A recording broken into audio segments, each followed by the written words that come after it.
Iniciamos entonces, hermanos. Hoy este nuevo curso tiene como título los atributos de Dios. Intentaremos aprovechar el tiempo y poder abarcar algunos puntos específicos para poder entender este tema tan especial que habla sobre los atributos de nuestro Señor, de nuestro Dios. Comenzamos y debemos de entender lo siguiente. Eso es parte muy importante cuando hablamos de los atributos de Dios. En la Biblia, nosotros vamos a encontrar aspectos importantes que nos dicen cómo es Dios y cómo no es. Lo que nosotros queramos saber de Dios tiene que salir de la Biblia. Sin la autoridad de la Biblia, cualquier intento que tenga cualquier persona, cualquier ministerio, cualquier institución o secta de explicar los atributos de Dios, van a ser solamente opiniones del hombre. Entonces, cuando nosotros queramos saber algo de Dios, debemos de poder recordar que debe ser algo que debe salir de la Biblia, definitivamente, ¿verdad? Denme unos segundos, hermanos, disculpe, solo recojo algo que se me cayó por aquí.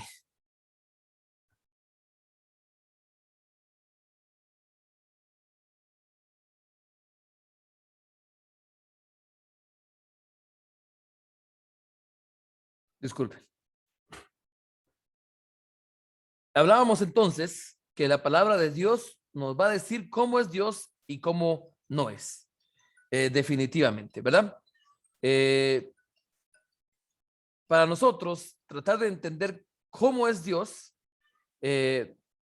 también debemos de recordarlo, que vamos a poder comprender cómo es Dios de acuerdo a lo que Dios ha permitido que nosotros sepamos, ¿verdad? Hay cosas definitivamente que Dios no ha permitido. Y entonces, pues, obviamente, esas cosas son parte de los misterios de Dios, de los secretos de Dios. Solo las cosas que Él nos ha permitido saber son las que vamos a poder entender, ¿verdad? En Éxodo, capítulo 20, ¿verdad? Y los versículos especialmente del 3 al 5 nos dice: no tendrás dioses ajenos delante de mí, no te harás imagen ni ninguna semejanza a lo que está arriba en el cielo, ni abajo en la tierra, ni en las aguas debajo de la tierra. No te inclinarás a ellas, ni las honrarás, porque yo soy Jehová tu Dios, fuerte, celoso, que visito la maldad de los padres o los hijos a la tercera y cuarta generación de los que me aborrecen, ¿verdad? Entonces, la palabra de Dios es bien clara, en el cual nos dicen que no podemos adorar a dioses ajenos, porque eso es contrario a la voluntad de nuestro Señor, ¿verdad? Y es lo que decíamos con anterioridad. Solamente lo que Dios ha escogido de sí mismo para ser revelado es lo que nosotros vamos a poder conocer, ¿sí? Por ejemplo, hay un atributo de Dios que la Biblia nos lo enseña, y es que Dios es luz, ¿verdad? O sea que Él mismo nos revela la información de sí mismo. El Señor mismo ha decidido que nosotros podemos saber de Él. No es que nosotros sepamos ciertas cosas porque nosotros seamos muy inteligentes. Ya hemos tenido una gran astucia para poder saber ciertas cosas de Dios. No es así. Nosotros podemos saber ciertas cosas que Él ha permitido que sepamos. Y hay ciertas cosas que no podemos saber de Él. Eso es lo que dice Santiago 1:17. Toda buena dádiva y todo don perfecto desciende de lo alto, del Padre de las luces, en el cual no hay mudanza ni sombra de variación. Así que cualquier conocimiento que tengamos de Dios es porque Él ha permitido que nosotros lo podamos saber. La realidad de que Dios ha revelado conocimiento de sí mismo no debería ser ignorada, ¿sí? La creación, la Biblia, el verbo hecho carne, todo eso nos va a ayudar a conocer cómo es Dios.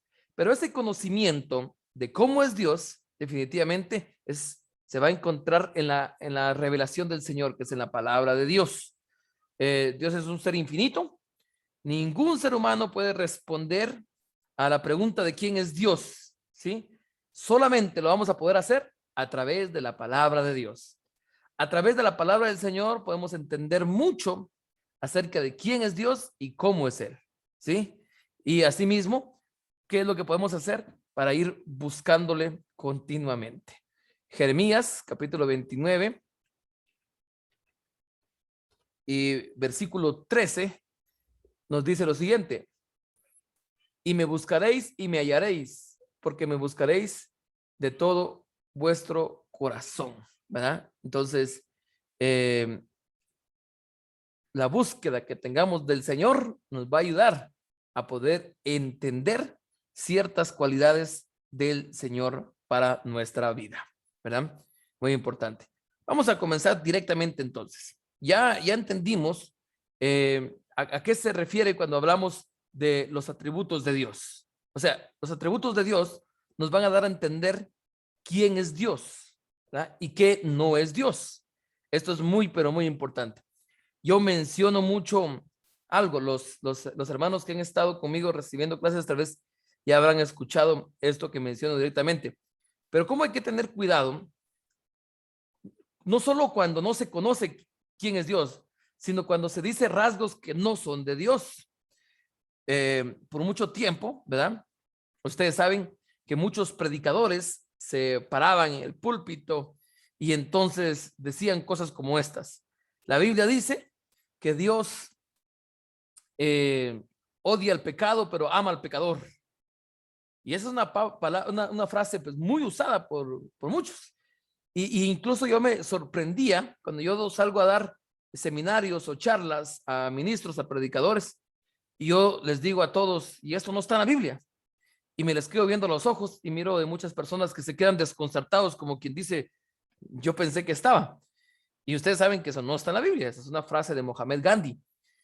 Y no solo es un error de decir algo que no está en la palabra de Dios, sino que se le da un atributo al Señor que no es correcto. La Biblia dice que Dios ama a sus hijos, pero Él está en contra del inicuo. La Biblia dice que Dios tiene enemistad con el pecador. Decir entonces y hacerle pensar a muchos que, tranquilos, Dios ama al pecador, es darle un atributo incorrecto de lo que es Dios, ¿verdad? Yo recuerdo en un momento que me encontré un amigo que estaba bebiendo en una tienda cuando yo fui a comprar y entonces yo le digo, ¿cómo estás? Deja de beber, le digo yo. Y él me dice, no, pero tranquilo porque la Biblia dice que él odia al pecado, pero ama al pecador y Dios me ama. Y yo le dije, eso no es así. La Biblia dice que él está en contra del inicuo. Dios es enemigo del que tiene amistad con el mundo y Dios es enemigo tuyo si no te volvés a Cristo, le dije. Y es que esos conceptos erróneos nos dan malas características de Dios, ¿verdad? Y entonces, por ejemplo, esta era una de esas frases muy utilizadas. Espero que ya no se siga así diciendo mucho y que ya no hayan ministros que en los púlpitos digan frases de Mohamed Gandhi atribuyéndole la palabra del Señor. Pero cuando hablamos de los atributos de Dios, es a esto que nos referimos, a saber quién es Dios, a poder estudiar ciertas características de Dios. Vamos con la primera de ellas. Y el primer atributo que vamos a estudiar esta noche es la infinitud de Dios. Colosenses capítulo 3, versículo 1 al 3 nos dice así: si pues habéis resucitado con Cristo, buscad las cosas de arriba, donde está Cristo sentado a la diestra de Dios. Poned la mira en las cosas de arriba, no en las de la tierra, porque habéis muerto y vuestra vida está escondida con Cristo en Dios. ¿Por qué usamos este versículo? Para hablar de este primer atributo que hoy vamos a estudiar, sobre que Dios es infinito, sobre la infinitud de Dios. ¿Por qué? Démonos cuenta de la última línea del versículo 3. Porque habéis muerto y vuestra vida está escondida con Cristo en Dios. Cuando hablamos, mis hermanos, que Dios es infinito, hablar de infinito implica mucho más de lo que cualquiera podría captar. A veces nosotros no logramos entender lo que realmente significa infinito y por eso no podemos comprender a cabalidad la infinitud de Dios. La razón se inclina y reconoce que Dios es infinito. Con infinito queremos significar que Dios no tiene límites, que Dios no tiene fronteras, que Dios no tiene principio y que Dios no tiene final. Lo que Dios es, lo es sin límites. Todo lo que Dios es, lo es sin límites ni fronteras. Eso es hablar de la infinitud de Dios. Alguien podría decir, pero eso yo ya lo sé, yo ya lo conozco. Hablemos un poquito más profundo de este tema.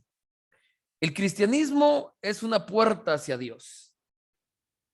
Cuando nosotros entramos en Dios, con Cristo en Dios, nosotros estamos en un viaje hacia lo infinito, a la infinitud.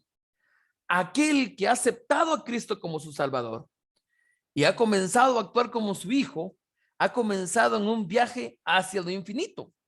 Por eso, los versículos que leímos de Colosenses 3:1-3. Porque habéis muerto y vuestra vida está escondida con Cristo en Dios. El versículo nos recuerda que busquemos las cosas de arriba, donde Cristo está sentado a la diestra de Dios. Cuando nosotros comenzamos una vida en Dios, en Cristo, no hay límites, no hay lugar para detenerse. No hay solamente una obra de la gracia, ni una segunda ni tercera. Hay innumerables experiencias, épocas y crisis espirituales que pueden ocurrir en nuestra vida mientras viajamos hacia el corazón de Dios en Cristo. Pero todas esas aventuras que vamos teniendo en nuestra vida nos están llevando en nuestro viaje hacia la infinitud de nuestro Dios. Debemos de limitar todo aquel discurso, todo aquel pensamiento descuidado cuando hablamos de esto. Nosotros muchas veces hablamos de las riquezas ilimitadas, frases que en ocasiones utilizamos los creyentes, pero no existen cosas semejantes, ¿sí?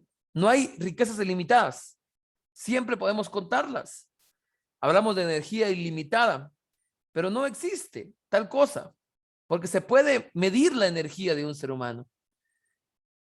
Pero ese es un uso equivocado de la palabra ilimitado. A veces utilizamos palabras inagotables, ilimitados, infinitos para dárselos a ciertas cosas, pero que al final de todo realmente no son así, no son ilimitados, no son inagotables, no son infalibles. Esta palabra de infinito solamente describen a Dios, ¿sí? A Él y solamente a Él. Nosotros podemos medir cosas, ¿sí? Podemos decir nosotros cuán grande es el sol y la luna, ¿verdad? Muchas veces lo pensamos y nos lo imaginamos y decimos, wow, cuán grande es el sol y la luna. ¿Cuánto pesa la tierra? ¿Cuánto pesa el sol? Los cuerpos celestes. Sabemos aproximadamente cuánta agua hay en el océano y nos asombramos de la gran cantidad de agua que existe en la tierra, ¿verdad? Para nosotros parece algo sin límites, pero sabemos la profundidad que tiene y podemos medirlo, porque al final de todo, la ciencia ha ayudado a poder medirlo, ¿sí? O sea que no hay nada ilimitado en este tiempo. No hay nada ilimitado sino solamente Dios. No hay nada infinito sino solamente Dios. Nosotros sabemos muy bien que Dios existe por sí mismo y Él es absoluto. Todo lo demás es algo contingente y relativo. No hay nada que sea lo suficientemente grande, ni sabio, ni maravilloso. Todo relativo. Solo Dios es quien no conoce medida. Solo Dios es quien es realmente infinito.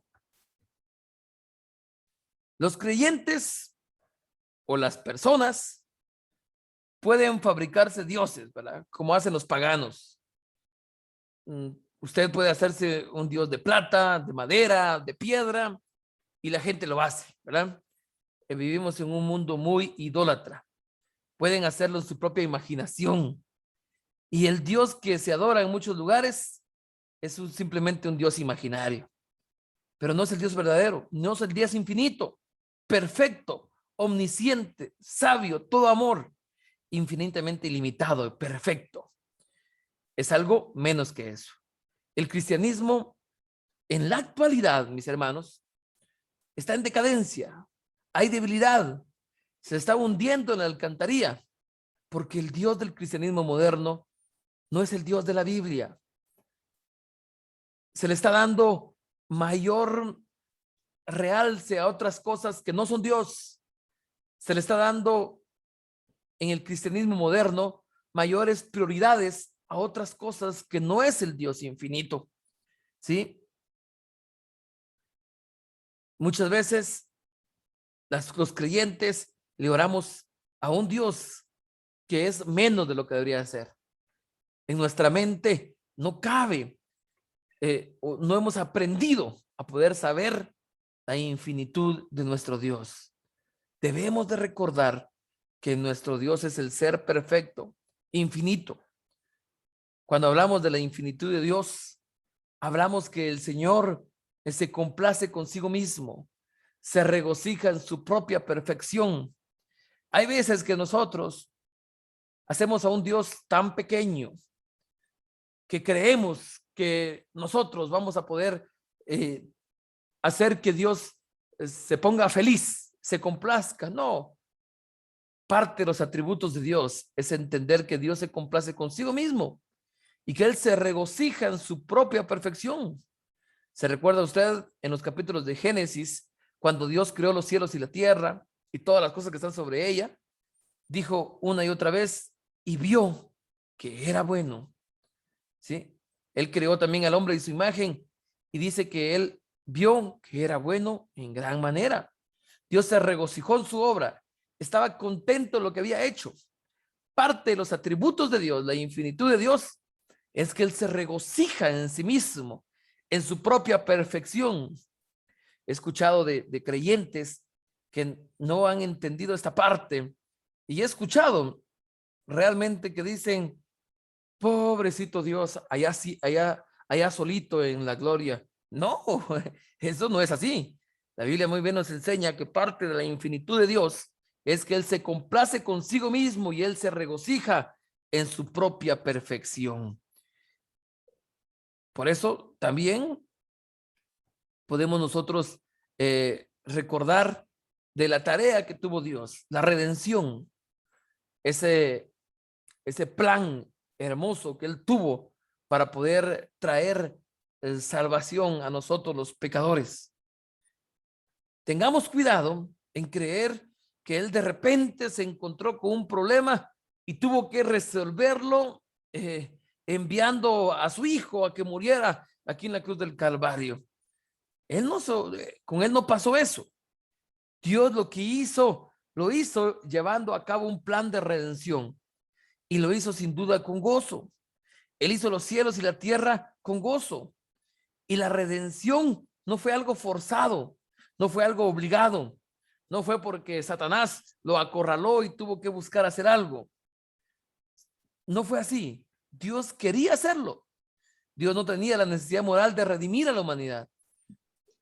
Dios no tenía que enviar a su hijo a morir por la humanidad. Lo envió porque lo hizo voluntariamente. Él estaba dispuesto. Esa fue parte de la voluntad de Dios. Parte de lo que Dios quería hacer. Y esas cosas Él las hace de acuerdo a su preciosa voluntad con gozo.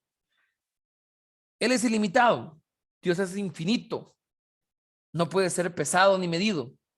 No se le puede aplicar la distancia, ni tiempo, ni espacio. Con Dios no se puede. Él hizo todas las cosas y todas las cosas en Él subsisten en su propio corazón. Aunque se levanta por encima de todo, al mismo tiempo este Dios es un Dios amigable, agradable, y Dios se deleita consigo mismo. El Padre se deleita en el Hijo. Por eso dice Mateo 11:25, ese es mi Hijo amado, en quien tengo complacencia. El Espíritu Santo se deleita en el Padre y también se deleita en el Hijo. Todo esto es parte de la infinitud de Dios. La Biblia también nos enseña que parte del deleite de Dios también se da en la salvación. Lucas 15:5 dice que Jesucristo nos enseña cómo Jesucristo salvó a un hombre. Lo pone sobre sus hombros. Y hay un verbo que resalta en este versículo y dice que Él se regocijó. Dios no solo se complace consigo mismo, sino que se deleita en su propia perfección. Está feliz con su obra de creación y de redención. y también está entusiasmado. Hay entusiasmo en Dios y hay entusiasmo en la creación, ¿verdad? Hay entusiasmo en nuestro Señor. Es interesante cuando el cristiano no logra entender lo que Dios ha hecho. Y en ocasiones, en la mente de muchas personas en la actualidad, por ejemplo, creen que la situación que estamos viviendo en la actualidad con relación a la pandemia tiene a Dios derrotado, lo tiene con los brazos cruzados y está preocupado, está triste. No es así. Todo es parte del control que tiene Dios, porque Dios es infinito, porque Dios se regocija en su propia creación, porque Dios se goza, y esa es parte de la grandeza de Dios. Por eso, el versículo de Colosenses 3:1-3. Si pues habéis resucitado con Cristo, busquemos las cosas de arriba, donde está Cristo sentado a la diestra. Poned la mira en las cosas de arriba, no en las de tierra, porque habéis muerto y vuestra vida está escondida con Cristo en Dios. La Reina Valera contemporánea traduce este versículo de la siguiente manera: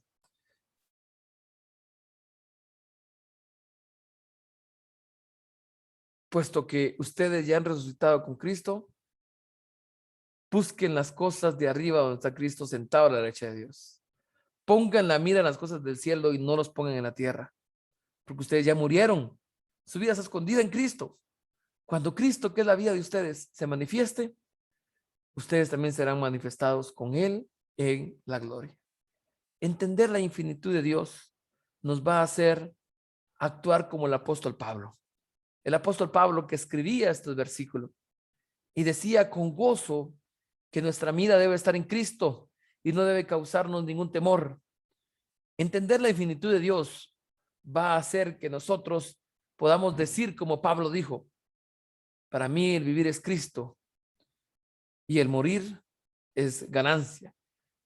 Para entender la infinitud de Dios va a traernos el dilema que Pablo tenía: no saber qué hacer, si seguir viviendo para seguir cumpliendo el propósito de Dios o morir e ir a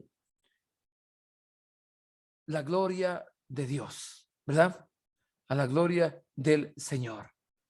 Eso es entender la infinitud de Dios, entender la grandeza de Dios, entender lo que Dios ha hecho, entender que Dios no tiene límites, no tiene ningún límite. Por eso mismo, hermanos, no creamos que en este momento hay veces que nuestra teología nos causa temor. Y por ejemplo, tanta gente o cuánta gente estuvo este tiempo de la pandemia asustada, creyendo que la iglesia estaba vencida, creyendo que Dios está vencido, cuando no es así, porque Dios es infinito, Dios es perfecto. Él se regocija de lo que ha hecho y se regocija también de lo que hacemos nosotros los cristianos. Esto nos trae entonces a el segundo atributo de Dios, que es la inmensidad de Dios. Mateo, capítulo 16, versículo 25 al 26 nos dice: porque todo el que quiera salvar su vida, la perderá. Todo el que pierda su vida por causa de mí, la hallará. Porque ¿qué aprovechará el hombre si ganare todo el mundo y perdiera su alma? ¿O qué recompensa dará el hombre por su alma? Hablar de la inmensidad de Dios nos va a hacer recordar lo siguiente: la fe es de dos clases. ¿A qué nos referimos con esto? Hay una fe nominal y hay una fe real. La fe nominal acepta lo que se ha dicho y puede citar texto tras texto para probarlo. Esa es la fe nominal. Creer en algo que ya se sabe, creer en algo que ya se dijo, creer en algo descubierto, ¿sí? Es asombroso ver cómo la fe y la creencia nominal puede convertir textos en ropajes, en velos, en cortinas para la iglesia. Pero hay otra clase de fe, y es la fe que depende del carácter de Dios, ¿sí? Y es la fe real. Nosotros podemos recordar que la escritura no dice Abraham creyó el texto y le fue contado por justicia. No es así. Dice, creyó Abraham a Dios, dice Romanos 4:3. Creyó Abraham a Dios. No fue en qué creyó Abraham, dése cuenta. No fue que creyó en algo, creyó en una palabra, creyó en algo que ya estaba dicho. No, dice, creyó Abraham en Dios. ¿Qué decimos con esto? No fue en qué creyó Abraham, sino a quién le creyó. Lo que cuenta o lo que le contó a Abraham como un padre de la fe es a quién le creyó y no a qué le creó. Espero que me esté dando a entender. Si no, al final podemos platicar un poquito sobre el tema. ¿Sí? Abraham le creyó a Dios y el hombre con fe verdadera le cree a Dios. Su fe descansa en el carácter de Dios. El hombre que tiene una fe real, en vez de nominal, ha encontrado la respuesta correcta a la pregunta, ¿cómo es Dios? No existe una pregunta más importante que esa. El hombre de fe verdadera ha encontrado una respuesta a esa pregunta por revelación e iluminación. Creámosle a Dios, no a lo que nos han dicho de Dios, sino al Dios verdadero, al Dios real, a nuestro inmenso Dios. Esta pregunta de cómo es Dios nos da otra manera también de encontrar la respuesta, ¿sí? Y es por la iluminación de Dios. El hombre de fe real cree la palabra, ¿sí? Pero ha sido iluminado de manera que él sabe lo que esa palabra significa. Esa iluminación que viene de parte del Espíritu Santo. Esa iluminación que nos da a entender quién es Dios. La iluminación es lo que importa. La palabra de Dios es un medio para poder encontrar ciertas verdades. Pero al poder encontrar esas verdades en la palabra de Dios, es necesario ser guiados por medio de la iluminación, ¿sí? Así como los caminos son medios para llegar a un destino, un camino no es nada en sí mismo. Nadie construyó jamás un camino y luego lo cercó en ambos extremos y plantó flores a sus lados y lo hermeció para luego decir, eso es un camino. No, eso no es así, ¿sí? Lo que pasa es, o lo que se dice es, eso es un camino, un medio para llegar a un lugar. La Biblia es un medio, ¿sí? Que nos va a ayudar a conducirnos a Dios, a entender a Dios, a conocer a Dios. Y cuando leemos este texto, debemos de recibir también la iluminación del Espíritu Santo para que entonces podamos encontrarnos con Dios y también podamos encontrar la dirección de Dios. Y entonces vamos a ir encontrando esa verdadera fe. Tengamos cuidado de solamente tener una fe nominal, una fe en la cual creamos ciertas cosas de Dios. No, creamos en Dios por medio de la palabra de Dios y la iluminación del Espíritu Santo. Nosotros seamos los que vayamos encontrando y conociendo a Dios constantemente. Veamos este lindo ejemplo. Creemos que el sol es muy grande, ¿verdad? Con sus planetas girando alrededor de él y decimos, wow, qué inmenso es el sol. Pero si estudiamos astronomía, vamos a darnos cuenta que hay soles tan grandes que van a absorber a nuestro sol. Lo van a absorber completamente, ¿sí? A todos sus planetas y a todos los satélites que giran alrededor de él. Lo absorben. Dicen que hay soles tan grandes que dentro de ellos se podrían colocar millones del tamaño de nuestro propio sol. Imagínense eso. Entonces, cuando ya no entendemos eso, wow, ya ni podemos entenderlo y decimos, hay cosas tan grandes entonces. Estamos diciendo de que miramos nuestro sol y decimos qué grande es, pero hay soles tan grandes que el nuestro pueden caber millones en esos soles en otras galaxias, ¿sí? No solo eso, Miramos el espacio y decimos, wow, qué grande es el espacio, ¿sí? Creemos que es solo una manera que tenemos de representar posiciones en el universo. Y decimos, ¿qué tan distante es? Sabemos que no se puede medir. Si se trata de la luna, se dice que son 250,000 millas. Si decimos que es el sol, decimos que está a 93 millones de millas. Si comenzamos a hablar en años, decimos que está a 10 millones de años solo para empezar. Imaginemos, estamos hablando de cosas grandes, de cosas gigantescas. Así que si nosotros queremos saber a qué distancia está la Tierra de ese cuerpo de que estamos hablando, habría que multiplicarlo por 5 billones. Y mire todas las sumas que dan. Imaginemos qué grandeza. Estamos hablando de cosas inmensas. Hasta incluso puede producirnos dolor de cabeza, ¿verdad? Pero en comparación con todo esto, ahora pensemos en nosotros. ¿Quiénes somos nosotros? Somos terriblemente pequeños, ¿verdad que es cierto? Imagínense, después de hablar de esas cosas inmensas. Pero ¿sabe qué? Dios tiene el atributo de ser inmenso. Dios es realmente inmenso. Dios es inmanente, lo cual significa que nosotros no tenemos que atravesar una distancia para encontrarlo, porque Dios está en todo. No tenemos que llegar a cierto lugar, porque Dios es todo. Él está justo aquí. Dios está por encima de todas las cosas, por debajo de todas las cosas, afuera de todas las cosas, dentro de todas las cosas. Dios está encima, pero no es levantado. Está debajo, pero no es hundido. Está fuera, pero no está excluido. Está dentro, pero no está confinado. Dios preside por encima de todas las cosas.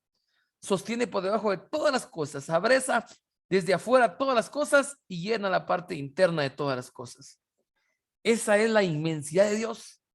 Si decimos que hay soles gigantescos, que hay galaxias gigantescas, que hay espacios gigantescas, Dios es tan inmenso que Él es el creador de todo eso.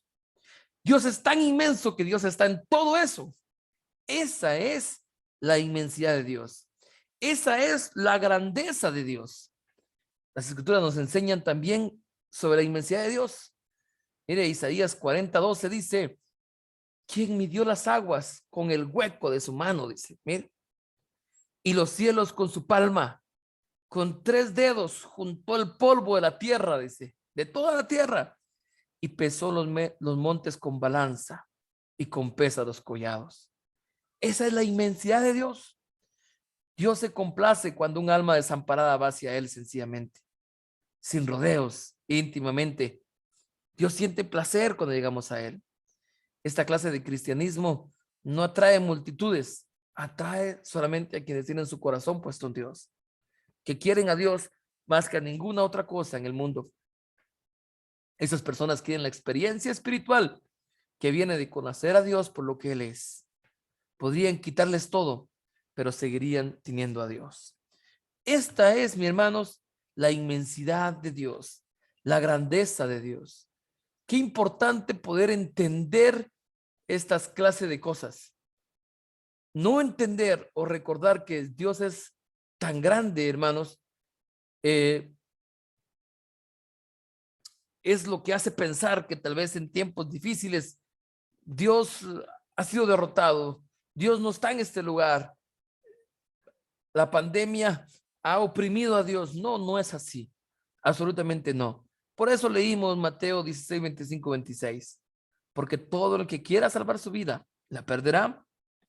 Y todo el que pierda su vida por causa de mí, la hallará. Porque ¿qué aprovechará el hombre si ganare todo el mundo y perdiere su alma? ¿O qué recompensa dará el hombre por su alma?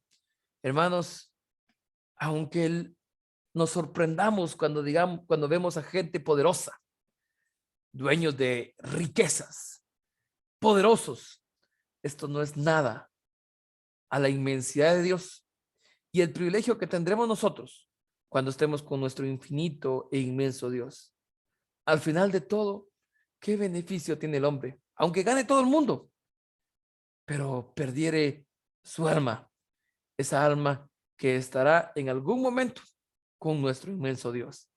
Filipenses 3:8 dice, y ciertamente, dice el apóstol Pablo, aún estimo todas las cosas como pérdida por la excelencia del conocimiento de Cristo Jesús.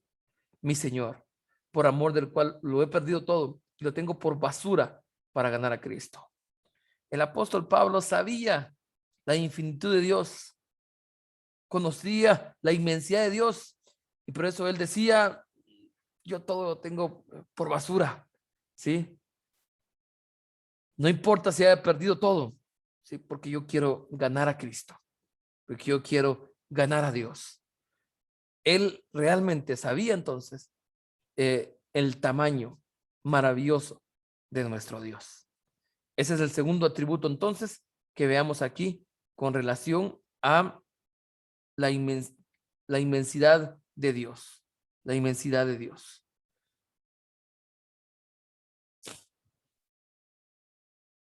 Pero todo cristiano, al final de todo, va a ser fuerte o débil dependiendo del conocimiento que tenga de Dios, del concepto que tenga de Dios.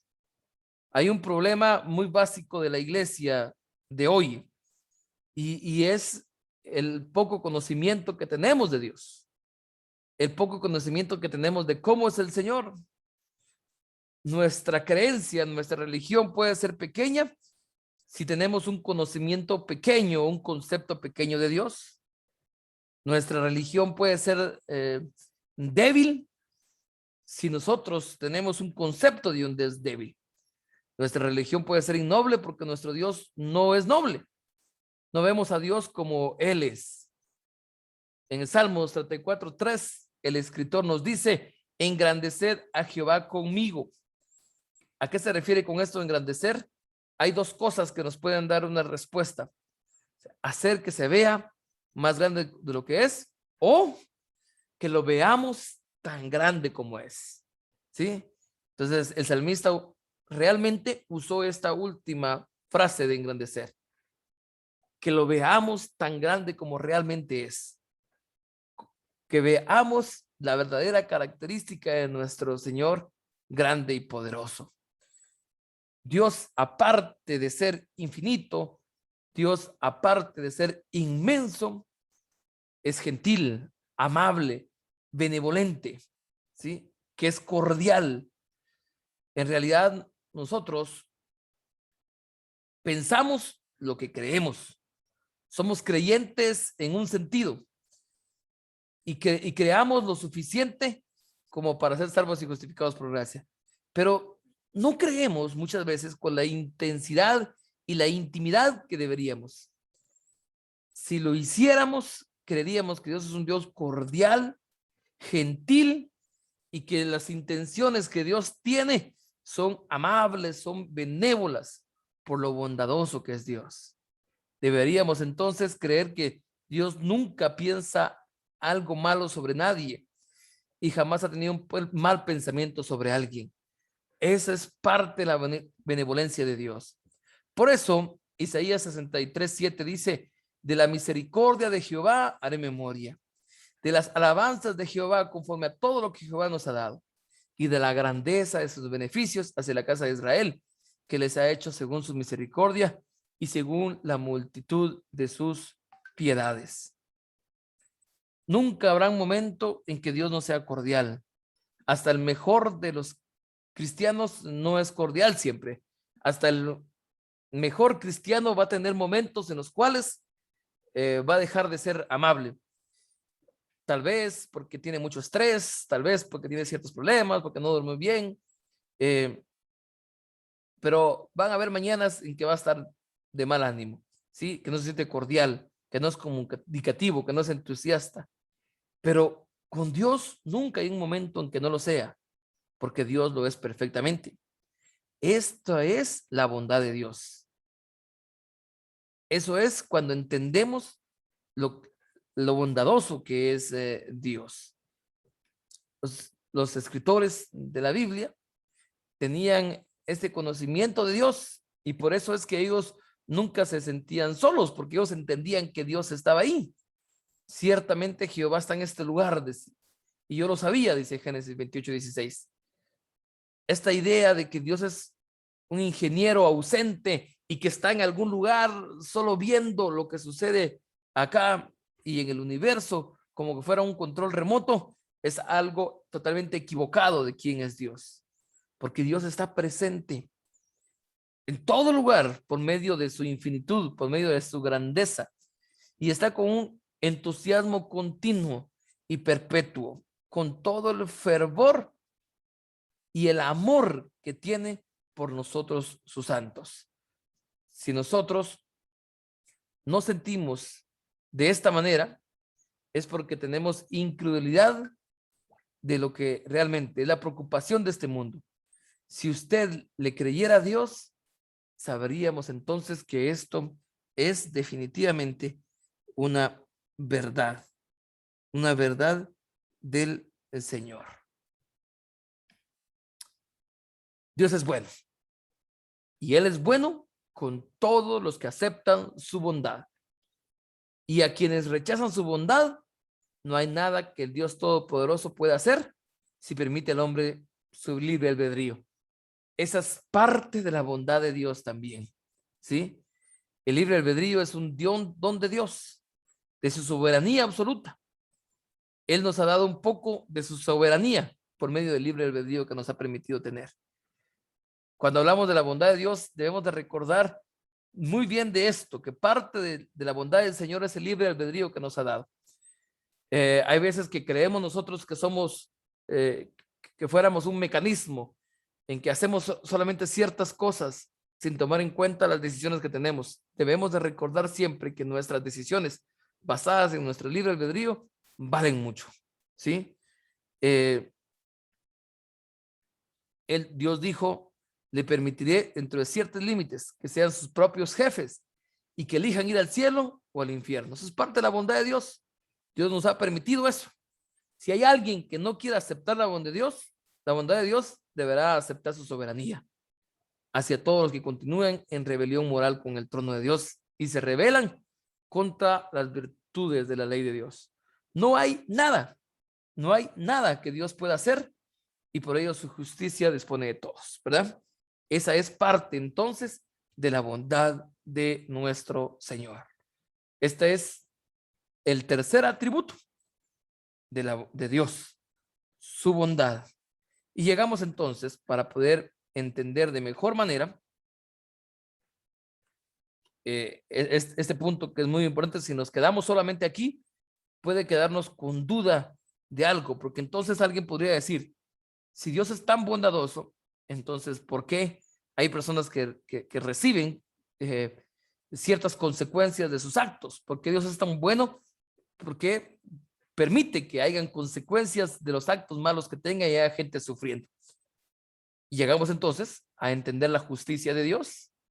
En Génesis 18:25 leemos, lejos de ti el hacer tal, que hagas morir al justo con el impío, y que sea el justo tratado con el impío, nunca tal hagas. El juez de toda la tierra, ¿no ha de hacer lo que es justo?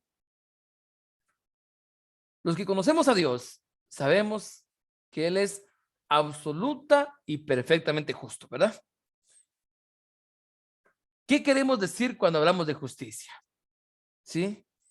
En las Escrituras encontramos que la justicia es indistinguible del juicio del Antiguo Testamento. La justicia la vamos a poder encontrar, vamos a tener que encontrar el significado cuando hablamos de la raíz de algunas variaciones según este tipo de expresiones. Y podemos entender entonces que justicia es integridad, es honradez. Decir que Dios es justo o que la justicia de Dios es un hecho, es decir, que hay rectitud, que hay integridad en Dios. Cuando hablamos entonces y decimos que Dios es justo, estamos hablando de la integridad, de la rectitud del Señor.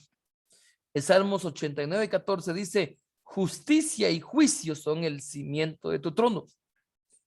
El Salmo 97:2 dice, justicia y juicio son el cimiento de su trono. O sea, justicia y juicio son indistinguibles el uno del otro, ¿sí? El uno del otro. La justicia de Dios es hablar de la integridad, es hablar de la rectitud del Señor. Para seguir entendiendo, veamos lo siguiente. Decir que Dios es justo es decir que Dios es equitativo. equitativo. No es que Dios dé a todos igual. No, Él da equitativamente. O sea, a cada quien lo que corresponde, ¿verdad? Eso es ser moralmente recto. Cuando nosotros vemos lo que dice Ezequiel 18:25, nos damos cuenta que dice, y si dijereis, ¿no es recto el camino del Señor? Oíd ahora, casa de Israel, ¿no es recto mi camino? ¿No son buenos caminos torcidos? Esa expresión que dice la palabra de torcido significa simplemente injusticia. Ese es el significado que dice. ¿Sabía usted que injusticia e iniquidad vienen a ser casi que la misma palabra? La persona inicua es alguien que no es recta, es alguien que no es íntegra, que no es pura, que está torcida, ¿verdad? Por eso, a eso se refiere cuando alguien dice está torcido, y se menciona de una persona que no está haciendo bien las cosas. ¿Por qué? Porque no es una persona recta, pura, justa. La palabra juicio, tal como es usada en los textos anteriores, es la aplicación de la justicia. Por eso decíamos en la diapositiva anterior que justicia y juicio es diferente, porque juicio es aplicar la justicia. Cuando hablamos entonces de que Dios es justo, es que Él da lo que se merece cada quien. Es parte también de la bondad de Dios, que puede ser algo favorable o puede ser algo desfavorable. Cuando Dios juzga a un hombre, Él trae justicia a la vida de ese hombre. El juicio de Dios va a ser un juicio justo. Él aplica justicia a la situación moral que la vida del hombre ha creado. Y si los caminos del ser humano son rectos, la justicia le va a favorecer. Pero si el camino del ser humano no es recto, esa justicia de Dios será sentencia para el ser humano. Eso es lo que quiere decir justicia de Dios. A eso nos referimos con la justicia de Dios. Démonos cuenta entonces que Dios en su justicia, sentencia a muerte al pecador. No es algo que está discrepando, o sea, peleando con la misericordia de Dios. No es algo que sea diferente a la bondad de Dios o discrepa con la bondad de Dios. No discrepa con la compasión, con la piedad, porque todos ellos son atributos de un Dios unitario, grande, infinito, y no pueden discrepar unos con otros. Todos los atributos de Dios concurren en la sentencia a muerte de un hombre. Los propios ángeles del cielo exclaman, justo eres tú, Señor, dice Apocalipsis 16:5-7. Justo eres tú, Señor, el que eres y que eras, el santo porque has juzgado estas cosas. Ciertamente, Señor Dios Todopoderoso, tus juicios son verdades y son justos. Entonces, el aplicar la muerte al pecador, el que el inicuo viva bajo sus propias consecuencias del pecado, son parte también de la justicia de Dios. Son parte del juicio justo del Señor. Dios es bondadoso, porque ese es un atributo del Señor, pero también debemos de recordar la justicia de Dios, que hace que cada quien tenga un juicio equitativo y justo a cada quien.